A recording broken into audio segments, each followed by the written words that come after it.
Let's talk to the Premier now. Let us know, Premier, how was the night for emergency crews and what can we expect as Cyclone Alfred tracks towards the coast today? Good morning, Bridget. Yes, it is slowly continuing towards the coast, and overnight we saw it did pack a punch. We had some wind gusts recorded of about 100 kilometres an hour at Coolangatta, and some pretty reasonable rainfalls on that southern part of the Gold Coast as well. So, look, the system is continuing to move towards us. It is a Category 2 at this stage. The Bureau is telling us that increasingly we'll start feeling those wind speeds even in the likes of Brisbane and the Sunshine Coast. And then there's that rainfall issue as well. Obviously, it's a large system, and the prospect of a lot of rain over the next few days is a challenge. But look, overwhelmingly, the way that people have pre-prepared, the way that they've stayed connected, the way they've responded gives me every faith that even in the next couple of days, with the challenges that are ahead of us, we'll be okay. And David Crisafulli, just let us know, how's the Gold Coast coping? Because we have heard that some people have had a rough night and people losing power there as well. Yeah, very much so. Over 20,000 people, homes in fact, lost power on the Goldie, and we've seen a lot of trees come down, and ultimately that's often what happens in these events. It's the rain and the wind which make the trees fall over, and then all of a sudden you've got issues with power. So we've done a lot of work in preparation for it. We've got some of those Energex crews which are on standby. We've even flown up crews from the other end of the state, so they're ready, they're waiting, and the moment it's safe to do so, they'll keep reconnecting it. So, look, there's challenges, and it's also on some of the island communities have lost power as well. So, yes, it's a big system. It's, as you're seeing some of the images, that there has been some challenges for that part of the coast. I've got every faith that people will be okay. And the island communities in particular, talk to us about what they're going through. They're going to have to be really resilient as the first port of call as Alfred moves towards the coast. Very much so. They will be the first Queenslanders who experience it. So the system is now closer than 200 kilometres off the coast, and it is moving towards us. So they will feel it first increasingly. They've already had some pretty strong winds, nearly 100 k's an hour on some of those island communities overnight. So they'll continue to feel it as it gets closer. It's a wide system. Often in these, as it gets closer to the coast, you see that tracking map tighten. This one remains really broad, so we continue to talk about that area between the sunny coast and south of the border.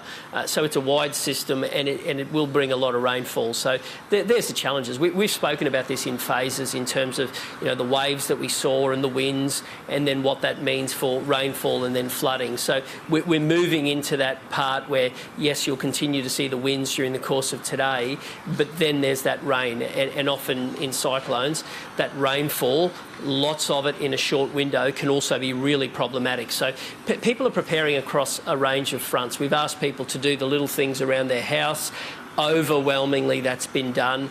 When you drive the streets, you see that people have put their cars in shelter that are normally on the streets. People have removed the stuff from around their house. They've done the little things, and it makes a world of difference. And from our point of view, because we've taken it seriously and we've spoken about our preparation, because people have responded, what that then means is you can go from response to recovery really quickly, and the difference that makes in getting people back on their feet it's light and day. Yeah, we're just hoping that everyone's going to be okay in the coming days. I just want to ask you a couple of practical questions before we let you go. Now, we know a lot of shops are closed. Can you give us an update? Will people be able to get supplies over the coming days if they need to? And what about medical supplies for people? And just remind us that hospitals are open at the moment, aren't they, Premier? Yeah, and thanks for the opportunity. So we've been in constant communication with the supermarkets. Now, a lot of them have continued to trade through, and they've done all they could to bring in staff.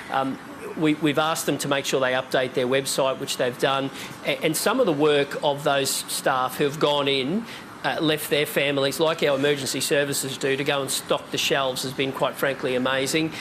The fact that the system has slowed in the last couple of days gave a little bit more time for people to prepare, to get the water, to get the tinned food. You mentioned about the hospitals. All of our emergency departments are open. We've got health staff who are preparing to sleep in at the hospital to continue to service our community. Elective surgery was cancelled yesterday and today, of course, but the emergency departments remain open. Look, my message to people is if you can stay home, that's the best place for you, of course. We'll do everything we can to keep the information flowing. We'll do everything we can to be able to get those key services back online after the system goes through. And if you stay in one piece, I'm really confident that we'll be able to meet those demanding challenges in the days ahead. Look, police on the Gold Coast pretty flabbergasted that people are heading towards beaches when they're closed at the morning with massive rainfall expected, and also just the storm surge on the coast. Are you disappointed to see a small amount of people still get out there? I am, Bridget. I'm glad you say it's a small amount of people, because it truly is. You know, to see those images, what it does is it fails to acknowledge how many people are really doing the right thing. You go and have a handful of idiots who do that, and in the end, they don't just put themselves at risk, they put the emergency services who may have to go and rescue them as well. You know, we had someone out on a jet ski who had to be rescued. I would rather to see that emergency services worker be able to go and knock on someone's door and talk to them about preparation than going have to get some idiot on the sea. But look, you'll always have that element. My view is our job is to give people all of that information, and as you see, the vast majority of people do respond well. I just plead to the people who might think that now's a great time to go out into the surf. It's not, and it's not just for you that I'm concerned, it's for the innocent person who also has to go in after you.